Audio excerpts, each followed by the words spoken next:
Galatooma asham kabajamtoota daawwattoota televizyiina faana zaan kun kan Riittaa Shooti. Riittaan Shoo har'a istiidiyoo muummee Adaamaatti irraa ba'uudhaan gara Finfinnee imalee jira. Hektaara 1,000 irratti oomisha qamadii bifa qonna ammayyaatiin facaasuudhaan biyyi teenya oomisha qamadiidhaan of danda'uudhaaf tattaaffii taasisaa jirtu akka abbaa qabeenyaa tokkootti shoora olaanaa taphachaa jiru. Kana qofaa miti import exportii buna keenya addunyaa irratti beeksisuu irratti illee shoora olaanaa taphachaa jiru. Akkasumas gamoowwan gurguddoo Finfinnee keessatti nama qabanidha. Akkamitti sadarkaa kana irratti gahan? Keessumattuu tibba kana ammootu oomisha qamadii kana irratti akkamitti akka seenuu danda'an muuxannoo bareedaa waan qabaniif iyyaafadhee bira ga'ee jira. Abbaan qabeenyaa kun Sheekh Alii Hussein Muhammad jedhamu. Mee muuxannoon gama daldalaatiin investimentii biyya keessaaf alaatti irratti dargaggummaa isaaniitiin akkamitti milkaa'an kan jedhu kana waajjiruma isaanii Finfinnee imaluudhaan isiniifan dhiyeessa. Isin hanga xumura sagantaa kiyyaa akka nafaana turtaniin isin affeera. Ispoonsarri uffata kiyyaa magaalaa Adaamaa gamoo Ooliyaar jalatti kan argamu Abbukkii Pirootokool guddaan galateeffadhaani. Hajii kabajamtoota daawwattoota keenya ceesiftuu booda walitti deebinee jirra. Mee jalqaba irratti daawwattoota kiyya wajjin wal bara. Ani Alii Hussein jedhama. Kubbaaniyyaa Alfooz abbaa qabeenyaati. Daldaluma kanarraan hojjedha. Gaaffii kiyya idilee yookaan immoo isa ijoo ta'e waa'ee Alfooz Faarm kaasuun kiyya dura. Ijoollummaa keessan irraa sadarkaa amma irra geessan kanarratti nangaa jettanii yaadduu adeemsi abbaa qabeenyaa ta'uudhaaf itti deemtan kun maal hojjettan bu'aa bahiin jiru maal fakkaata akka jedhu irraa haa kaanu. Namni hoo hojjetee hoo jabaatee namni iddee hunda gahuu akka danda'u haalaan waan kana sitti himuu danda'a. Dargaggoonni keenyas hojii irratti hoo yaadanii hojii jechuun sa'aatii 8 hojjetamee miti. Hojii jechuun gisuma hunda hojii keessa jira jedhanii yaaduu barbaachisa. Rafaniis hojii keessa jira. Ka'aniis hojii keessa jiraachuu barbaachisa. Ani sa'aatii 8 galgala irratti waan barbaadee bilbilli kiyya banaadhaan argachuu dandeessaa bilbilti. Haala akkasiitiin amma nu akka biyya keenyaatti olaalte ganaa hojjennee iddee danuu gahuu barbaachisa biyya keenya guddisuu. Kanarratti hojjechuudhaaf. Aadaan hojii keenyaa sa'aatii 8 kan jedhu sun jijjiiramuu qaba. Jijjiiramuutu hin ta'in of keessa of jijjiiruu malee sa'aatiin sa'aatii 8tti ta'u inni akka mootummaan baasetti jiraachuu danda'a. Keessi kee gani 8, 10, 11 jechuun hin jiru. Bakka hojiiruma keessatti qalbiin kee achi keessa hoo jiraate gisuma hunda yaaddoon kee wanna erga hojiirra baatee dhaqxee bashannanuu qofa yaadatu hin ta'in hojiidha baate kana manaa kennaa deemtu yaaddoon kee akka hojii akka maalan hojjedhee maalan argadhee maalan nama gargaaree biyya akkamitti guddisee maala ta'u kana keessa deemtee hojjetaa jirta. Sammuun kee hojjetaa jira. Mana galti ijoollee kee wajjin taphataa teessee achumatti biiroo xiqqaa kee manatti qabaattaa teessee hojii kee yaadda. Hojjette ofii keetiifis biyyaafis ijoollee keetiif hojii jechuun kana. Not only biiroo dhufanii bahuuni inni hojii miti. Ani akka hojiitti ilaalu ani. Tokko atteendaansiidhuma mallatteessuudhaaf kan seenu. Akkas dhufee bahaa maal jedhaa amma sa'a 8 hojjetu na bira sa'a 2tti ganama galuu 11tti bahani. Ani erga sa'aatii 3 ani biiroo jira. Deemes manattis biiroo dhuman seenee jechuu danda'ama. Enjoy gochuu jira hojii kiyyaa siin jedha. Jalqaba Alfooz cinaatti hojii bunaa irratti bal'inaan daldala kanatti illee kan seentan isaan akka ta'e falaasamni isin qabdan waan guddaa irraa ka'uu qaba dargaggeessi ka jedhuun waan guddaa yaaduun bakka guddaa nama geessettanii falaasama kanaan akka deemtan dhaga'ee biizinesiin inni jalqaba maali? Ani ijoollummaa kiyyaan handaaqqoo gurguruu kana jalqabee naa ta'uu didee handaaqqoon harkatti duute. Abdii kutadhiin achumatti daldala kana dhiise. Ani jalqaba buna biyya keessatti gurguruutti ka'ee gurguramuu dide. Buna qajeelchee jimmaadhaa fide namni nurraa bitu dhabamnaan maaliifan asitti dhaabbadhaanii chaalenjii jaaladha hojii kiyya keessatti. biyya alaa dhaqee taananii gabaa barbaadadheetan ekspoortii godhe. Ayistartee koofiin achii ka'e. Waan ajaa'ibaati bara. Ooma. Jalqabumarraa bakka ulfaataarraa kaate. Bakka. Kun muuxannoo guddaa ta'ee yaada. Namni yaadni isaa guddaa ta'uu barbaachisa. Waaw. Ta'uus hin danda'a ammoo hoo guddaa yaaddes guddaa ta'uus dandeessaa hin gudditta namas guddisuu dandeessa. Hoo ati xiqqaa yaaddee Rabbiinus hin gargaaru ga'a. Eenyuus hojii dhaabbata. Nan dogoggore handaaqoorraa amma jalqabu sangaarraa jalqabee. Si wayya ture. Na wayya ture. Very good. Naannoo Jimmaa keessatti jalqabe. Amma iddee 3-4 faarmii illee qaba. Gizee sanii namarraa bittee jalqabnee amma qonna bunaa jira. Amma biyya alaatitti deemutti maashinariin buna qajeelchee biyya alaa erguudhaaf kan qajeelchu jira. Roasted coffee kan buna daakee qajeelchee finished product kan erguu danda'u jira. Achi keessatti hundumaa qajeelee ka'ee jira. Lafarra achi ka'ee amma sheelfiitti galchuu qajeelee jira. Suudii irratti bunuma achi geessee tan barsiisee jaratti agarsiisee faabrikaallee achii qabaa. Achitti jara biratti kunoo bunni keenya akkas fakkaata. Akkasitti dhugaa akkamitti dhugdana. Aadaan keessan akkam waliin taa'ee dhugeetan. Aadaan keenyas kana. Aadaan keessan kana. Kanattis aadaa keenyaanis dhugaa.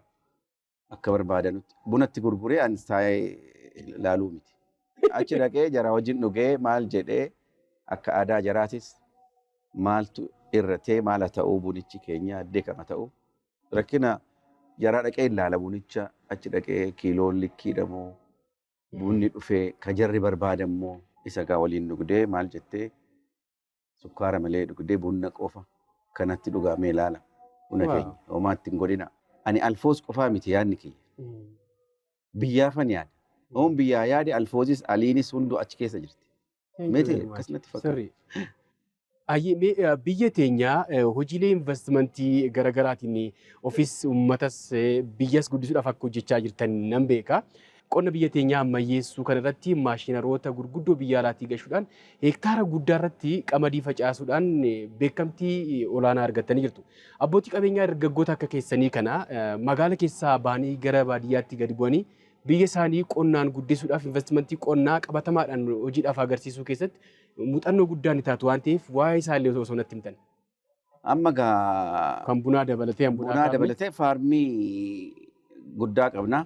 Amma mootummaan keenya amma qamadii irra hojjenna jedhee yaadoo qabatee isarratti amma biyya alaa erginutti biyyi keenya biyya guddatanii caalaa ta'uu hoo barbaanne lafa bareeda qabnaa. Lafti keenya akka barbaaddeetti hoo facaaste irraa argachuu kan dandeessuuf namoota investoroonni biyya alaa guguddaan dhufanii akka komershaal faarmii hojjetan biyya keenyatti. Biyya keenya keessallee abbaan qabeenya ta'anii bahanii kanarratti hojjechuu. Amma keenyatti jalqabnee jirra. Akka alfoozitti kana qabannee kaanee jirra. Waan danuutu jira. Amma erga hojjennee as geenye maaltu biyyaa fayyada? Ani gizee tokko tokko namni waan tokko dubbatanii ijoollee keenyaaf booda akkana ani isan jaaladhu. Isas hin fudhadhus. Ofii kootii utuu hin jiru biyyi kun guddattee arguu qaba, itti fayyadamuu qaba malee maaliif fageecha? Ammatti ta'uu qaba, bira qaqqabuu qaba. Loongiraan maaliif ta'a? Maali? Kuni sodaadha. Waa'ee sodaa yoo sodaatte sababa godhattee innaa dubbattus innaa kaatus aldarsem utuu jettuu kaatee jechuudha. Akkamittan gahuu fagoodha. Bakka dadhabde teesse asumatti. Dhiyoodhaa hin deema yoo jettee gahuu dandeessa. So faarmii kanarratti amma mootummaan illee jabaatee nu quufnee biyya alaatti erginuu jedhaa jirra. Practical ta'uu barbaachisa. Investoroota waamuu barbaachisa. kottaa hojjedha. Nu akkana qajeellee biyyaaf hojjetaa jirra. Lafa qajeelchinee jirra.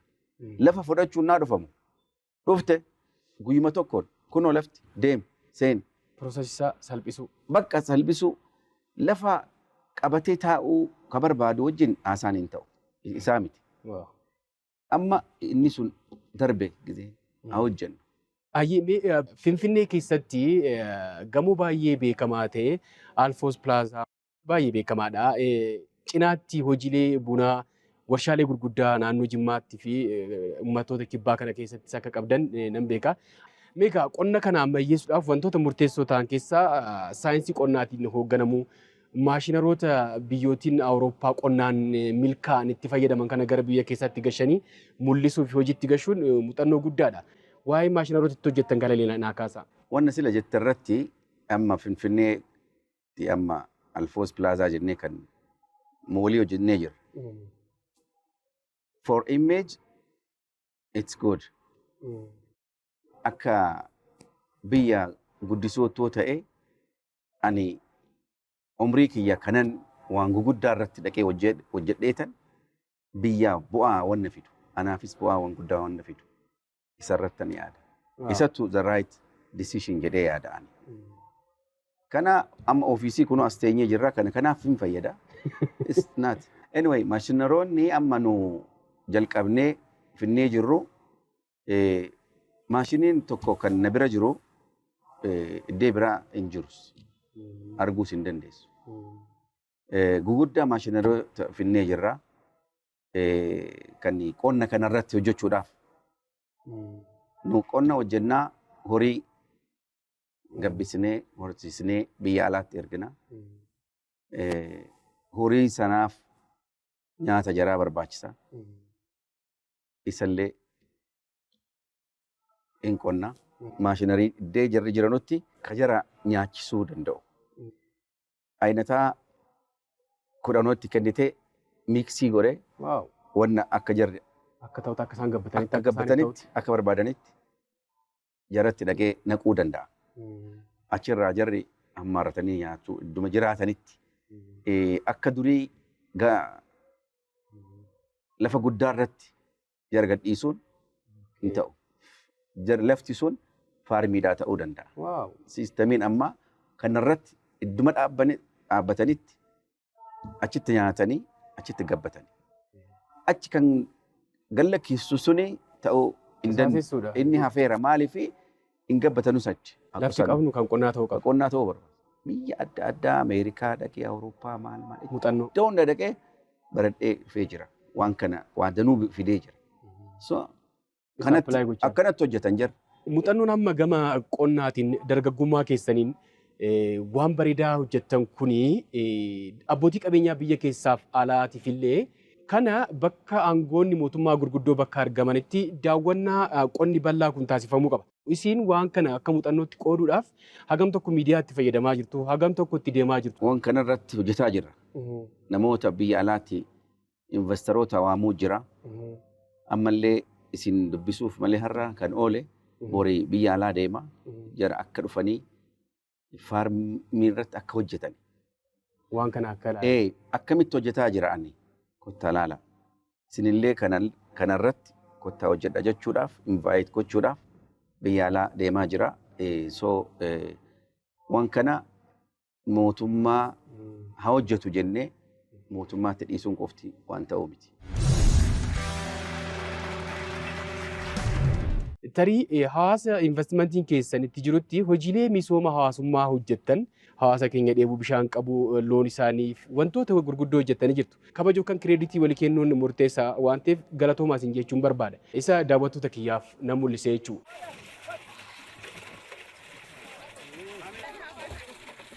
Tanaan dura garuu bishaan kun baay'ee nu rakkisaa ture. Asii kiiloomeetira 10 laga dhaqaate achi galaa looniifis namaas fayyadamaa turre. Amma garuu namaafis qeennuu dhiyaateera. Amma garuu baay'ee tokko gammachuu kee jira namaa sa'anillee. Maqaan kiyya Bosee Fajjoo jedhama. Ganda Andoolaa Cabbiiti. Qaadhi kabajni maqaaqe kana. Obbo Alifaatu nuu baase akkuma inni jedhe kana haa galatoomanii. Uummanni keenna waa quxurii hin qabne ka waraabbatu. Kaan garuu rabbi isaanii haa kennu baay'ee nu gargaaraniira. Ani Faaxumaa Gammachuu jedhama. Gandi kennaan doolaa cabbiiti. Faayidaan bisaan kanaa waan hagana hin jedhamne.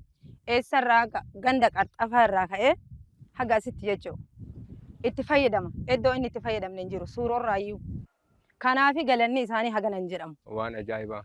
Bineensa waliin dhugaan turre. Amma immoo dhaabbanni Alfoos dhufeetiin boolla bishaanii asitti ure. Uummanni keenya yeroo kanatti karaa bishaaniitiin sa'aa namaan bilisa ba'e jechuu danda'a. Ottee baannee ka waliin kufnu kanurra cabsan wallahi dhugamaani.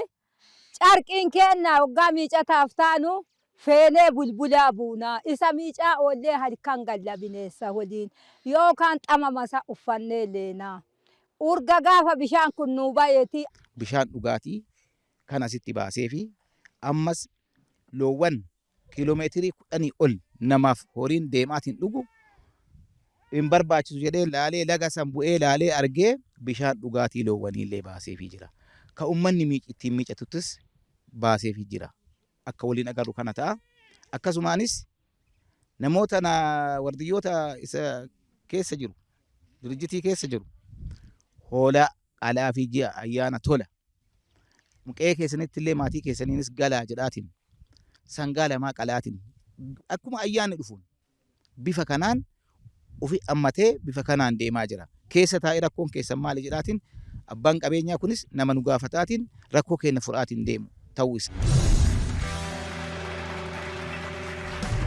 Dhumarratti dargaggoota keenyaaf biyya keenyaaf ergaan isin dabarsitan yoo jiraate carraa isin ilaadhaa. Gama kiyyaan maqaa televezyiina Faanaa Riittaashootiin guddaa galatoomaa isiniin jedha. Kanarratti mootummaan deeggarsa godhaa jira. Gochuun isaas dirqama. Hoo gochuu hin dandeenye immoo hin gaafanna nuti gaafachuu barbaachisa. Maal nu gargaarree maal hojjetaa jirta? Namicha nu hojjenne sana kaasne kaasaa namicha kan hin taane nama ta'uu nuu kenna. Waaw. Qajeelchuu nu barbaachisa. Mootummaa jechuun uummata jechuudha. Dooktar Abiyyi moo eenyuun mootummaa ka jettu nuyi hoo nu jennee yaadne immoo nuti qajeelchaa deema jechuudha. Hoo akkas jette malee namas waamtee biyyatti hojjedha biyya akka kanaan qaba hoo jette saalfachuu rakkina dhufu. Ergaa waan baay'ee dubbadhee jira. Baay'ee dubbachuun hin fayyadu. Hojjechuun barbaachisaa. Hundumti keenya investariidha. Hundumti keenya abbaa qabeenyaadha. Hundumti keenya mootummaadha. Yaada keessatti ani abbaa qabeenyaati nan hojjedha jedhee namni tokko ka'uu barbaachisa. Hin ta'a bor. Akkana teenyee taanee agarsiisaa jirra. Na bira hoo hojjetaa taate ati akkamittan baradhee ka'ee bor deemeetan of guddisee biyya guddisa jettee yaaduu si barbaachisa. Innuma hojjettu sana kan ji'atti argattu yaaddee hoo kaatiin ta'u dargaggoonni waliin hojjennu biyyi keenyuma haa eeggannu. Siyaasa irratti gizee tokko tokko innaa laaltu wal dhabuun jira. Some problem. Isa waliin haasoftee hiikuu dandeessa. Biyya guddisuutti kennu tokko hundi keenya. Biyyi guddannaan nutu guddataa. Biyya keenya immoo ammuma guddifnee utuu nu jirru haa ilaallu. Hayyee guddaa galatooma.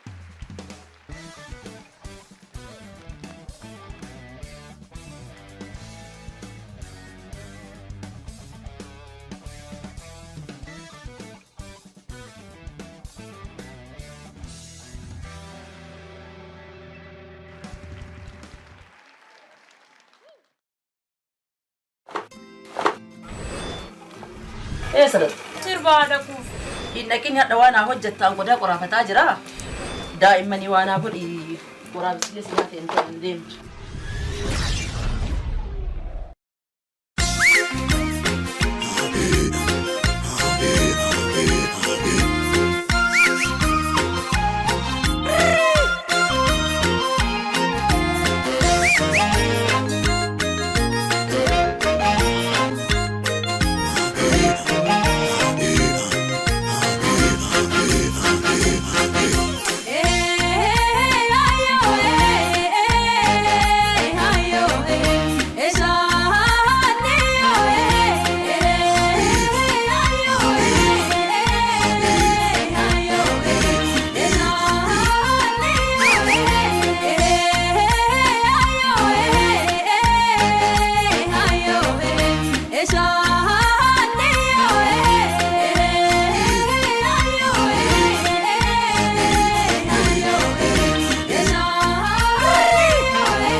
Duru me sabure